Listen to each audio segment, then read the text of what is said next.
তরুণ sir tutorial mathematics চ্যানেলে তোমাদের সকলকে স্বাগত। আজ আমরা আলোচনা করব নবম শ্রেণীর গণিতে যে তোমাদের প্রথম পর্যায়ক্রমিক মূল্যায়ন অর্থাৎ ফার্স্ট সামেটিভ এভালুয়েশনে কোন কোন অঙ্কগুলো এই বছরের জন্য তোমাদের দরকারি বা কোন কোন অঙ্কগুলো পরীক্ষায় আসবে সেগুলো নিয়ে আজকে আমরা আলোচনা করব। তো প্রথমে আমরা নম্বর বিভাজনটা একটু দেখে নিই। তোমাদের কোশ্চেনে দেখো অতি সংক্ষিপ্ত উত্তরভিত্তিক কোশ্চেন, এটা অর্থাৎ এমসিকিউ অথবা মানে বহু পছন্দভিত্তিক প্রশ্ন থাকতে পারে, অথবা সত্য মিথ্যা অথবা শূন্যস্থান পূরণ। সাধারণত তোমাদের এমসিকিউই থাকে। তাহলে এমসিকিউ যদি কটা থাকবে? 6টা। তার মধ্যে পাটিগণিত থেকে থাকবে একটা, বীজগণিত থেকে 3টে, জ্যামিতি থেকে একটা আর স্থানাঙ্ক জ্যামিতি থেকে একটা। এই মোট তোমাদের 6টা থাকবে এমসিকিউ। তারপরে দেখো 2 নম্বরের কোশ্চেন কটা থাকবে? 2 নম্বরের কোশ্চেন থাকবে প্রথমে পাটিগণিত থেকে থাকবে একটা, বীজগণিত থেকে থাকবে 4টে আর স্থানাঙ্ক জ্যামিতি থেকে থাকবে একটা। তাহলে মোট তোমাদের 6টা থাকবে সংক্ষিপ্ত উত্তরভিত্তিক প্রশ্ন, মানে 6 দুগুণে 12 নম্বর। তাহলে 12 আর 6 18 নম্বর তোমাদের এবারে প্রথম সামেটিভ যে ভ্যালুয়েশন হবে সেখানে তোমাদের 18 নম্বর থাকবে শর্ট কোশ্চেনে, 1 নম্বর এবং 2 নম্বর মিলিয়ে। এরপরে দীর্ঘ উত্তরভিত্তিক প্রশ্ন। দীর্ঘ উত্তরভিত্তিক প্রশ্ন মানে হচ্ছে পাটিগণিত থেকে একটা 3 নম্বরের অঙ্ক থাকবে, বীজগণিত থেকে 3টে অঙ্ক থাকবে, 3 তিরিক্ষা 9 নম্বর, 3 নম্বরে 3টে থাকবে, জ্যামিতি থেকে একটা উপপাদ্য 4 নম্বর থাকবে আর একটা তোমার প্রয়োগ অর্থাৎ এক্সট্রা জ্যামিতি যেটা থাকে সেটা হচ্ছে 3 নম্বর, আর স্থানাঙ্ক জ্যামিতি থেকে থাকবে 3 নম্বর। মোট হচ্ছে 22 নম্বর। তাহলে 22 আর 6 28, 28 আর 2 30 আর 10 40, এই 40 নম্বর তোমাদের ফার্স্ট সামেটিভ এভালুয়েশন হবে। এবার কোথা থেকে কত নম্বর কোনখান থেকে আসবে দেখে নাও একটু। সূচকের নিয়মাবলী এবং বহুপদী রাশিমালা দুটো থেকেই তোমাদের 2টো অঙ্ক আসবে একটা একটা করে। তাহলে মোট হচ্ছে 2 2 4 নম্বর হওয়ার কথা এটা। অর্থাৎ এখানে তোমাদের 4টে নম্বর বিভাজন দিয়েছে, কিন্তু পরীক্ষায় তোমাদের 6টা কোশ্চেন থাকবে। এখান থেকে দেখেই বুঝতে পারছো যে 6 দুগুণে 12 আছে, তার মানে 6টা থাকবে। তাহলে এই সূচকের থেকে একটা থাকবে, বহুপদী রাশিমালা থেকে একটা থাকবে, লেখচিত্র থেকে একটা, রৈখিক সহ সমীকরণ থেকে একটা, উৎপাদকের বিশ্লেষণ থেকে একটা, আর যে কোনো জায়গা থেকে একটা দেবে। মোট 6টা। এটা আমাদের বীজগণিতের থেকে থাকবে কটা? 4টে। তাহলে 4 দুগুণে 8 নম্বর। বীজগণিত থেকে থাকবে 4টে। এখানেও দেখো বীজগণিত থেকে তোমাদের 4টেই দিয়েছে, আর একটা দেখো পাটিগণিত থেকে একটা 2 নম্বরের থাকবে, আর একটা স্থানাঙ্ক জ্যামিতি থেকে থাকবে 2 নম্বরের। তাহলে মোট হচ্ছে 12 নম্বর।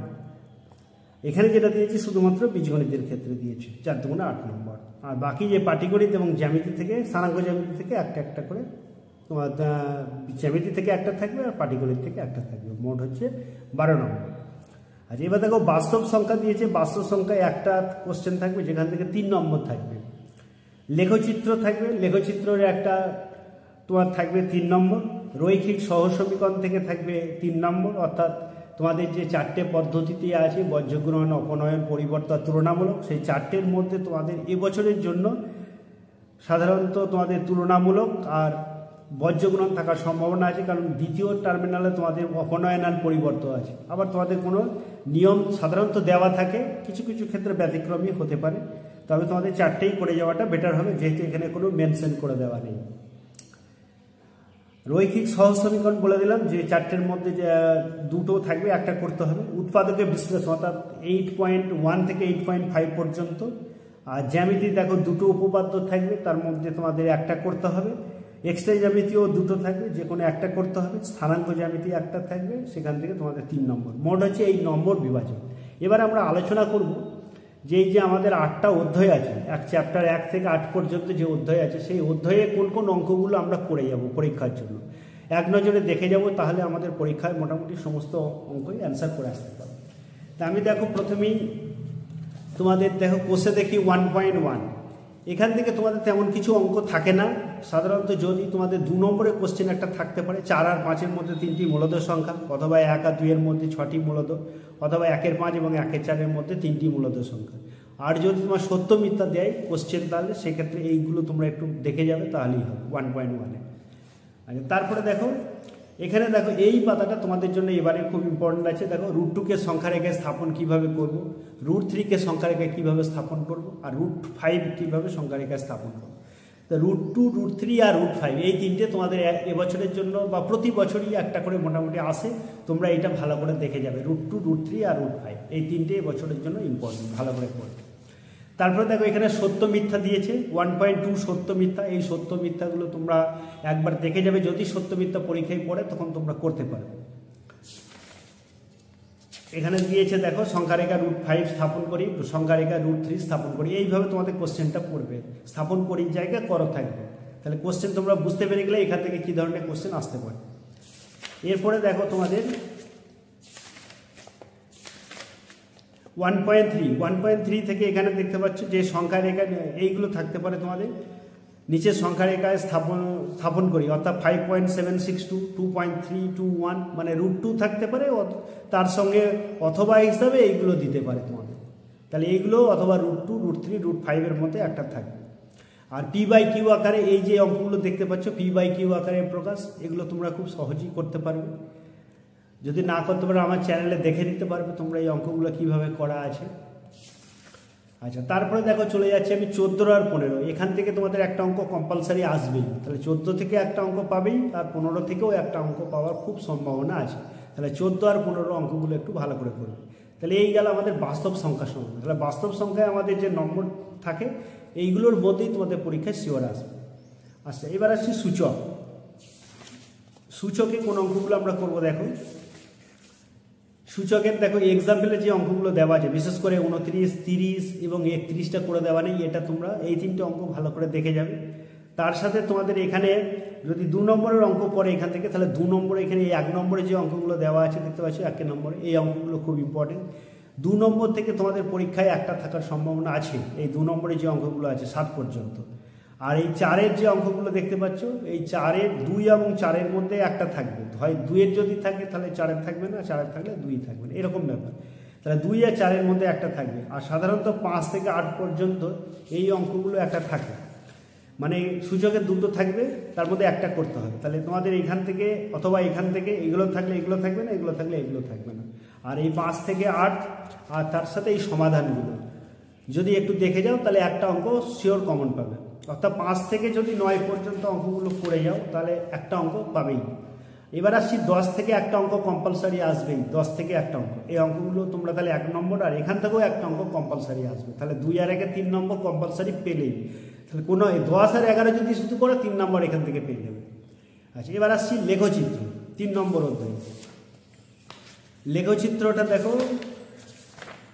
লেখচিত্র সাধারণত তোমাদের যে অঙ্কগুলো পরীক্ষায় থাকে সেগুলো এই যে 7 এবং 8 দেখতে পাচ্ছ, 7 এবং 8-এর যে অঙ্কগুলো আছে এইগুলো একটু ভালো করে দেখে যাবে, কারণ এইগুলোই থেকেই পরীক্ষায় সাধারণত থাকে। 7 আর 8 এইগুলো সাধারণত থাকে না, এগুলো খুব অল্প, মানে রেয়ার কেস, 2-1 স্যার দিতে পারেন। তাছাড়া 7 এবং 8 থেকেই মেনলি থাকে। আচ্ছা, এবার 9-এর দেখো, এই 9-এর অঙ্কটা খুব ইম্পর্টেন্ট। তাহলে 7, 8, 9 এই অঙ্কগুলো করলে তোমরা একটা অঙ্ক সম্ভাবনা পরীক্ষায় পড়বেই। এছাড়া দেখো 14 এবং 15 এই যে অঙ্কগুলো আছে দেখতে পাচ্ছ, 14 থেকে একটা অঙ্ক পরীক্ষায় পড়বে, আর 15 থেকেও একটা অঙ্ক পরীক্ষায় পড়বে। তাহলে তোমরা এখান থেকে 2 নম্বর, 1 নম্বর আর 2 নম্বর, 3 নম্বর তুমি শিওর পাবে। আর লেখচিত্র থেকে আছে 3 নম্বর, তাহলে 3, 3, 6 নম্বর এই চ্যাপ্টার থেকে তোমরা পেতে পারো। এবার আসছে স্থানাঙ্ক জ্যামিতি। স্থানাঙ্ক জ্যামিতি তোমাদের মেনলি এই যে অঙ্কগুলো দেখতে পাচ্ছ, এখান থেকে যদি তোমরা এই 6 থেকে 14 এই যে অঙ্কগুলো দেখতে পাচ্ছ, এর মধ্যে সাধারণত পরীক্ষায় একটা অঙ্ক থাকেই, এই 6 থেকে 14-এর মধ্যে। তোমরা 6 থেকে 14 অঙ্কগুলো ভালো করে একটু দেখবে, তাহলে একটা অঙ্ক শিওর কমন পাবে। এছাড়া 15-র যে শর্ট কোয়েশ্চেনগুলো আছে MCQ, এইগুলো থেকে একটা অঙ্ক তোমার থাকবে 15-র। অর্থাৎ 15-র এখান থেকে যে 15-এর 1 থেকে 5 পর্যন্ত, এখান থেকে 1 নম্বরের একটা থাকবে। আর তার সাথে 16-র 1 থেকে 5 পর্যন্ত এখান থেকেও একটা অঙ্ক থাকবে। তাহলে 1 আর 2 3, আর এখান থেকে একটা 3, 3, 3, 6 নম্বর তোমার পরীক্ষায় পড়বে এই চ্যাপ্টার থেকে। এবার আসছি রৈখিক সহজ সমীকরণ। রৈখিক সহজ সমীকরণ বলতে গেলে তোমাদের 4 রকম নিয়ম আছে। প্রথমটা হচ্ছে তোমার, এটা হচ্ছে তোমার তুলনামূলক। তাহলে তুলনামূলক, এটা হচ্ছে অপনয়ন। প্রথমে দেখো অপনয়ন, এই অপনয়নের অঙ্কগুলো ভালো করে দেখবে। এছাড়া আছে তোমার তুলনামূলক, পরিবর্ত আর বজ্রগুণ। এই 4 রকম অঙ্ক, বেশি অঙ্ক নেই তোমাদের, অল্প অল্প অঙ্ক আছে। এই অঙ্কগুলো ভালো করে যদি প্র্যাকটিস করো এখান থেকে 3 নম্বর শিওর পাবে। আচ্ছা, এরপরে আমি চলে যাচ্ছি 5.7। 5.7-এর যে অঙ্কগুলো আছে সাধারণত এই অঙ্কগুলো এবছর অ্যানুয়াল পরীক্ষায় আসে, তোমাদের শর্ট ইয়েতে থাকে না সাধারণত, ফার্স্ট টার্মিনালে। 5.7-এর এই অঙ্কগুলো খুব ভালো করে পড়বে, বিশেষ করে 21-এর এবং 22-এর। এই 21-এর অঙ্কগুলো থেকে একটা অঙ্ক পরীক্ষায় পড়বে, 21 থেকে একটা পরীক্ষায় পড়বে, 22 থেকে একটা অঙ্ক পড়বে। তাহলে তুমি এখান থেকে 2 আর 1-এ 3 নম্বর শিওর পাবে। তাহলে শুধু এই অঙ্কগুলো করে গেলেই 3 নম্বর পেয়ে যাবে। আচ্ছা, তারপরে দেখো সামান্তরিকের ধর্ম। এই সামান্তরিকের ধর্মে আমি তোমাদের 3খানা উপপাদ্য বলে দিচ্ছি, 3টের মধ্যে তোমাদের একটা উপপাদ্য আসবেই। সামান্তরিকে কর্ণদ্বয় পরস্পরকে সমদ্বিখণ্ডিত করে এই উপপাদ্যটা ভালো করে করবে। আচ্ছা, প্রয়োগ তোমরা এইটা ভালো করে করবে, অর্থাৎ রম্বসের কর্ণদ্বয় পরস্পরকে সমকোণে সমদ্বিখণ্ডিত করে, এইটা ভালো করে করবে। তাহলে এই উপপাদ্য আর এই এক্সট্রা জ্যামিতি, এই দুটোতে যেহেতু তোমাদের একটা উপপাদ্য 4 নম্বর আর একটা এক্সট্রা জ্যামিতি 3 নম্বর আচ্ছা থাকবে। তাহলে এবার দেখো, এরপরে আমি তোমাদের এইগুলো কিছু দিচ্ছি না, এখান থেকেও কিছু দিচ্ছি না। এরপরে 16 উপপাদ্য আছে। 16 উপপাদ্যটা তোমরা দেখে যেতে পারো। কোনো চতুর্ভুজের বিপরীত বাহুগুলির দৈর্ঘ্য সমান হলে চতুর্ভুজটির সামান্তরিক হবে। তবে আমি তোমাদের এইটা এক্সট্রা জ্যামিতিটা তোমার বলবো, খুব ইম্পর্টেন্ট, এইটা ভালো করে যাবে। 17 এই উপপাদ্যটা এক্সট্রা জ্যামিতিটা অনেকবার পড়েছে পরীক্ষার মধ্যে, অনেক কোশ্চেন ব্যাংকও তোমাদের থাকবে। আচ্ছা, এরপরে এই উপপাদ্যটা আমি ভালো করে করতে বলবো। দেখো, যে কোনো চতুর্ভুজে একজোড়া বিপরীত বাহু সমান এবং সমান্তরাল হলে চতুর্ভুজটি সামান্তরিক হবে। তাহলে এই উপপাদ্যটা ভালো করে করবে, 18 উপপাদ্যটা। আর তার সাথে এই উপপাদ্যটা 19 উপপাদ্যটা ভালো করে করবে। দেখো, একটি চতুর্ভুজের দুটি কর্ণ পরস্পরকে সমদ্বিখণ্ডিত করলে চতুর্ভুজটি সামান্তরিক হবে। তাহলে এই 3টে উপপাদ্যের মধ্যে একটা তোমাদের পরীক্ষায় আসবেই।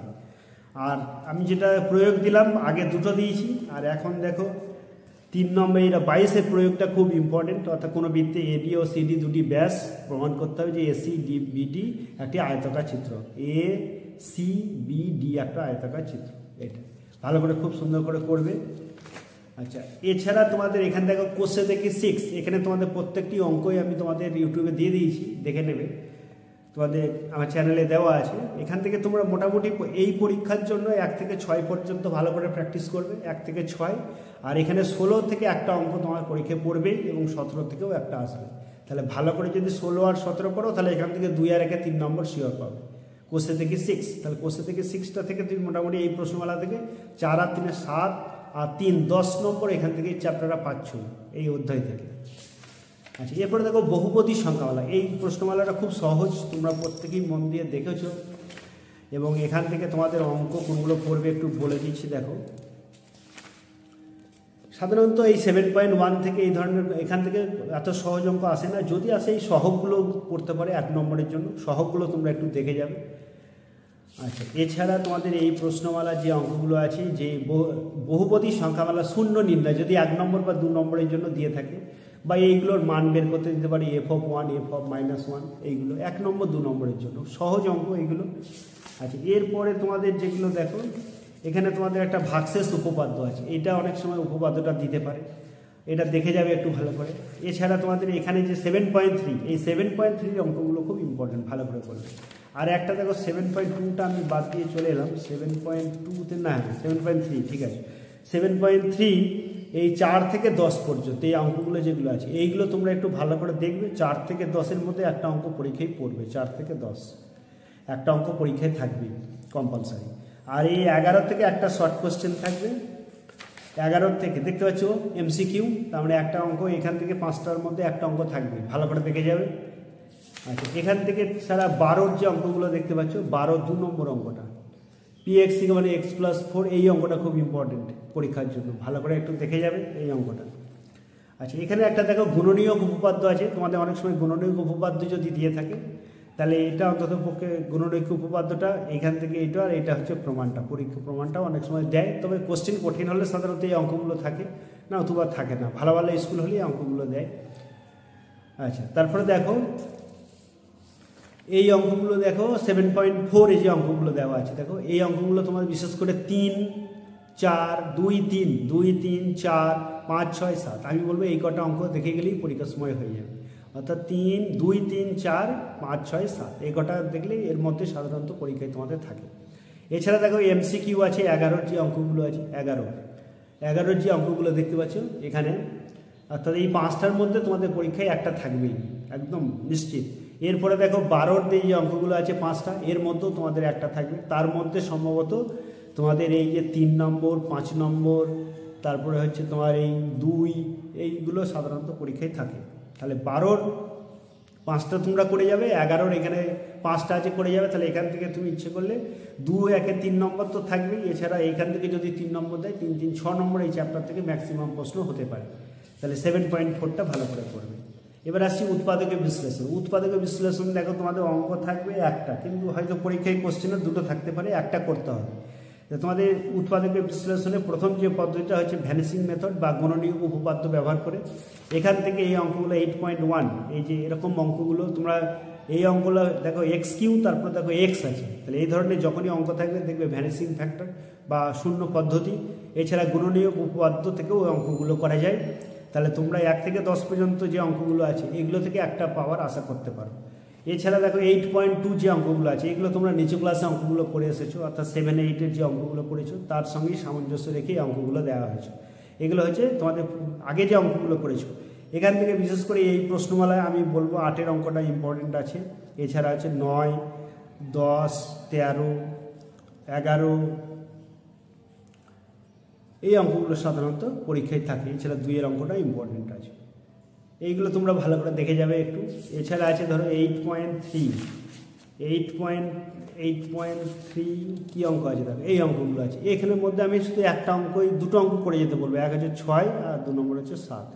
এখান থেকে অঙ্ক সাধারণত কমই থাকে, তবু 2-3টে অঙ্ক তোমরা একটু দেখে যাবে, 6, 7 আর এই 8 এই 3টে অঙ্ক একটু দেখে যাবে।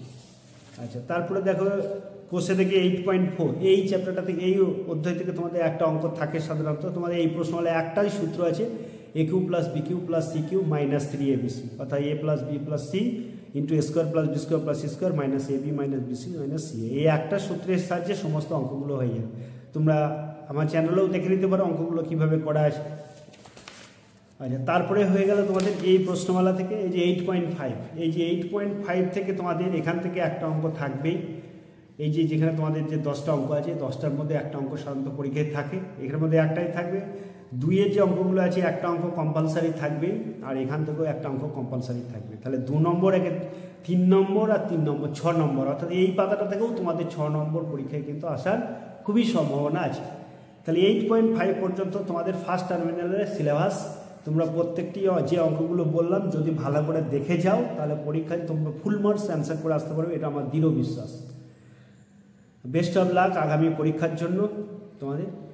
আজকে এই পর্যন্তই।